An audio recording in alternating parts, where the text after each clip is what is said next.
Kronologi wanita di Mamasa dikeroyok 4 istri polisi, kepala dipukul pakai kursi dan asbak.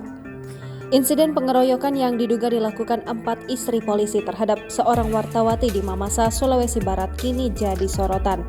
MN alias A, seorang wartawati di Mamasa mengaku dianiaya 4 ibu bayangkari saat tengah menunggu pesanan makanan di Jalan Poros Mamasa Polman, Kelurahan Mamasa, Kabupaten Mamasa. A tiba-tiba saja dikeroyok tanpa diberi kesempatan bertanya apa penyebab atau alasan pelaku menganiaya dirinya. A disebutkan mengalami babak belur dan berdarah-darah pada bagian wajahnya. Saya sedang di warung, tiba-tiba mereka datang pukuli tanpa ditanya.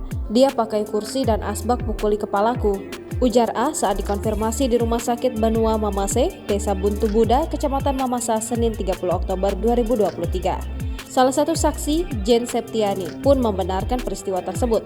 Sebelumnya, korban berada di RSBM untuk visum. Korban pun melaporkan aksi 4 ibu bayangkari atau istri polisi itu ke SPKT Polres Mamasa. Kini, motif kasus pengeroyokan terhadap wartawati di Mamasa akhirnya terungkap. Kejadian pengeroyokan wartawati oleh 4 istri polisi itu terjadi pada Senin 30 Oktober 2023 saat korban sedang memesan makanan. Belakangan diketahui, warung tempat kejadian itu ternyata milik polisi Polres Mamasa berinisial G di Mamasa. Diduga korban punya hubungan khusus dengan oknum anggota polisi tersebut dan diduga sudah berlangsung cukup lama, sehingga memicu pengeroyokan, kata Wakapolres Mamasa, Kompol Kemas Aidil Fitri. Kemas menegaskan akan memproses kasus tersebut termasuk anggota polisi yang menjadi suami pelaku.